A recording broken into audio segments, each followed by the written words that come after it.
দেশের জোটের যারা প্রার্থী রয়েছে, নেতাকর্মী রয়েছে, তাদেরকে বিভিন্ন জায়গায় টার্গেট করা হচ্ছে, আক্রমণ করা হচ্ছে। এটা স্পষ্টই লেভেল প্লেইং ফিল্ড যে নাই মাঠে, এটা গত কয়েকদিনে বাংলাদেশের মানুষের কাছে স্পষ্ট হয়ে গিয়েছে। তবে দুঃখের বিষয়, এই ঢাকা ৮ আসন একটি বিশেষ আসন। শরীফ ওসমান হাদী এই আসন থেকে স্বতন্ত্রভাবে নির্বাচনে অংশগ্রহণ করতে চেয়েছিলেন এবং শরীফ ওসমান হাদীর গায়েও ডিম মারা হয়েছিল, তাকেও নানাভাবে বাধা দেওয়া হয়েছিল। অনেক বাধার কথা তিনি মিডিয়াতে জনসম্মুখে আনেনও নাই এবং অবশেষে তাকে শাহাদাত বরণ করতে হয়েছিল এই ৮ আসনে। আমরা গণ অভ্যুত্থানের পরে আমরা গণতন্ত্রের দিকে আমাদের যাওয়ার কথা ছিল। আমরা একটি সুষ্ঠু নির্বাচনের পরিবেশ থাকবে, সেখানে সুষ্ঠু এবং নিরপেক্ষভাবে নির্বাচন অনুষ্ঠিত হবে, এটি আমাদের প্রত্যাশা ছিল। কিন্তু আজকে আমরা দেখতে পাচ্ছি এনসিপির তরুণ প্রার্থীদেরকে টার্গেট করা হচ্ছে, হামলা করা হচ্ছে। আমাদের বোনেদের, মায়েদের যারা আমাদের নির্বাচনের পক্ষে কাজ করে যাচ্ছেন, তাদেরকে টার্গেট করা হচ্ছে। কারণ তারা বুঝে গেছে পুরো বাংলাদেশের তরুণ সমাজ, পুরো বাংলাদেশের নারী সমাজ ঐক্যবদ্ধ বাংলাদেশের পক্ষে দাঁড়িয়ে গেছে। তারা ভয় পাচ্ছে বাংলাদেশের তরুণদেরকে, তারা ভয় পাচ্ছে বাংলাদেশের নারীদেরকে। ফলে তারা নারীদেরকে টার্গেট করছে, নারীদেরকে আক্রমণ করছে এবং যারা তরুণ প্রার্থী রয়েছে ঐক্যবদ্ধ বাংলাদেশের, বিশেষত যারা এনসিপির, তাদেরকে তারা টার্গেট করে আক্রমণ করছে। আমরা এখানে কোনো ভিকটিম কার্ড প্লে করতে আসি নাই। আমরা স্পষ্টভাবে বলতে আসছি, হুঁশিয়ারি দিতে আসছি, যদি আঘাত আসে তাহলে পাল্টা আঘাত আসবে।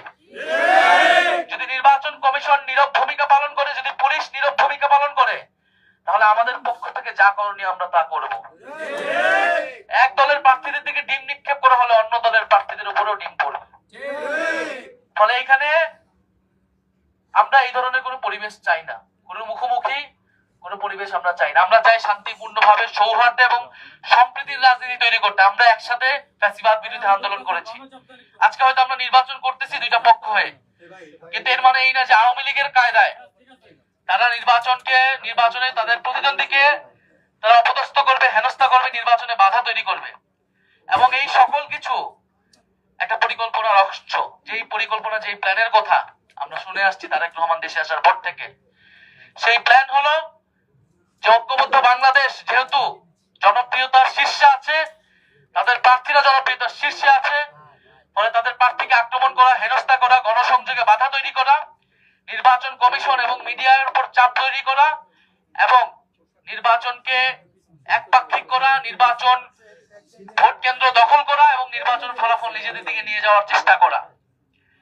আমরা যদি সেই ধরনের কোনো প্ল্যান থেকে থাকে, তাহলে 12ই ফেব্রুয়ারি সেই প্ল্যানের রফাদফা হবে এই বাংলাদেশে।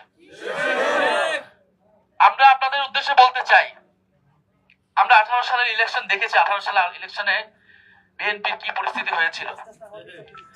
আপনারা মাঠে নামতে পারেন নাই, আপনারা খালেদা জিয়ার বাড়ির সামনে থেকে বালুর ট্রাক সরাইতে পারেন নাই। আমরা 24-এ দেখছি আপনারা এর আগে 28 অক্টোবর 3টা ককটেলের পরে আপনারা 3 মিনিটও মাঠে দাঁড়াইতে পারেন নাই। সরকার এবং সরকার দলীয় বাহিনীদের এই আক্রমণ আপনাদের উপর ছিল। আমরা তখন আপনাদের প্রতি সহানুভূতিশীল ছিলাম। আমরা আপনাদের পক্ষে দাঁড়িয়েছি, আমরা ভিন্ন মতের পক্ষে দাঁড়িয়েছি, বিরোধী মতের পক্ষে দাঁড়িয়েছি। কিন্তু এখন বলা হচ্ছে সমালোচনা বন্ধ করতে হবে, সমালোচনা নাকি করা যাবে না। আপনারা যদি একই আওয়ামী লীগের রাজনীতি করেন, আওয়ামী লীগের কায়দায়, সন্ত্রাসী কায়দায় আপনাদের প্রতিদ্বন্দ্বীকে ভোটের মাঠে থাকাইতে চান, তাহলে আপনাদের সাথে আওয়ামী লীগের পার্থক্য কি? আপনাদের সাথে কার্যত আওয়ামী লীগের পার্থক্য, সেই পার্থক্য ধীরে ধীরে আসলে সেই পার্থক্য উঠে যাচ্ছে। আমরা দেখছি আপনাদের মঞ্চ থেকে জয় বাংলার স্লোগান হচ্ছে। আপনারা আওয়ামী লীগের ভোট চাওয়ার জন্য যা খুশি তা বলে বেড়াচ্ছেন। আপনারা যদি ভেবে থাকেন যে এভাবে আমাদের প্রার্থীদেরকে আপনারা হেনস্থা করে, বাধা তৈরি করে আপনারা নির্বাচন জিতে যাবেন, তাহলে আপনারা ভুল ভাবছেন।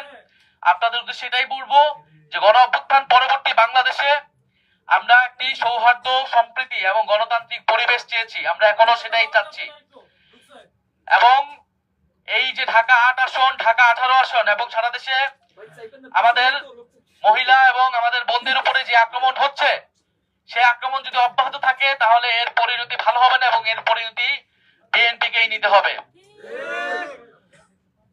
নাসিরউদ্দিন পাটোয়ারিকে নিয়ে অনেক কথা থাকতে পারে, তিনিও সমালোচনার ঊর্ধ্বে নন, তার ভুল ত্রুটি থাকতে পারে।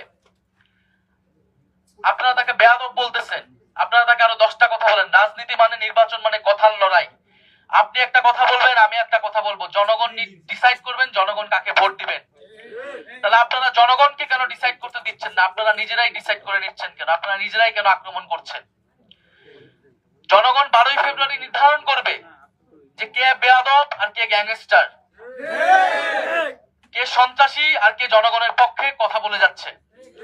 ফলে যারা জনগণের সেই মতের উপর শ্রদ্ধাশীল না, যারা নিজেদের উপর কোনো আত্মবিশ্বাস নাই, তারা প্রতিপক্ষকে ভয় পাচ্ছে এবং প্রতিপক্ষকে দমন করার চেষ্টা করছে। মির্জা আব্বাস সাহেবের প্রতি আমাদের শ্রদ্ধা আছে, উনি বর্ষিয়ান এবং অভিজ্ঞ রাজনীতিবিদ, কিন্তু রাজনীতির মাঠে আজকে আমরা এক অন্যের প্রতিদ্বন্দ্বী। কিন্তু কথা ছিল বাংলাদেশে আমরা এই প্রতিদ্বন্দ্বিতাকে শত্রুতায় পরিণত করব না।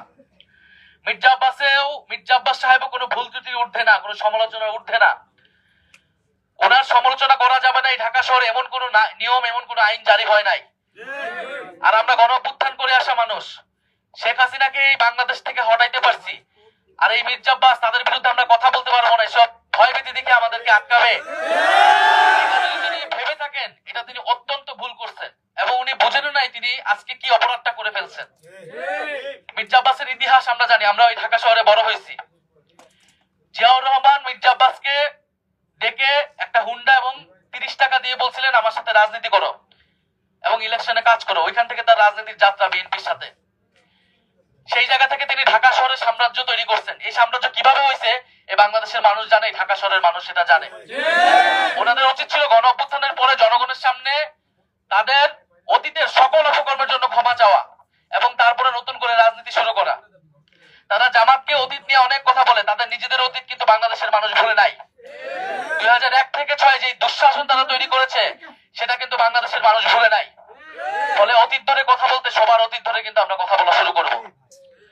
ফলে মির্জা আব্বাস সাহেবের প্রতি আমাদের আহ্বান থাকবে, অনুরোধ থাকবে, আগে যা করছেন সেই আচরণ যদি পরিত্যাগ করতে না পারেন তাহলে কিন্তু এবার নির্বাচনে এটার পরিণতি ভালো হবে না। এবং বিএনপির মির্জা আব্বাস সহ এই বিভিন্ন সিনিয়র নেতৃবৃন্দ তারা গত 16 বছর আওয়ামী লীগের সাথে আপোষ করে রাজনীতি করেছে। আপনারা দেখবেন তাদের বেশিরভাগের ব্যবসা বাণিজ্য সবকিছু আওয়ামী লীগের লোকদের সাথে সংশ্লিষ্ট এবং তারা নিজেদের ব্যবসা বাণিজ্য অর্থ সম্পত্তি টিকানের লোভে, টিকানের কারণে, নিজেদের স্বার্থের কারণে তারা হোল হার্টেডলি কখনো রাজপথে নামে নাই, মাঠে নামে নাই। ছাত্র দল, যুব দল, বিএনপি, তৃণমূলের নেত্রীরা, নেতাকর্মীরা জীবন দেওয়ার জন্য প্রস্তুত ছিল, কিন্তু এই মির্জা আব্বাসের মতো নেতারা ঢাকা শহরে কোনো গ্রিন সিগন্যাল দেয় নাই। গণ অভ্যুত্থানের সময় তারা মির্জা আব্বাসদের জন্য অপেক্ষা করে নাই। ছাত্র শিবির, ছাত্র দল, গণ অভ্যুত্থানের বৈষম্য বিরোধী সকল নেতাকর্মীরা জনগণের জন্য রাজপথে নেমে গিয়েছিল।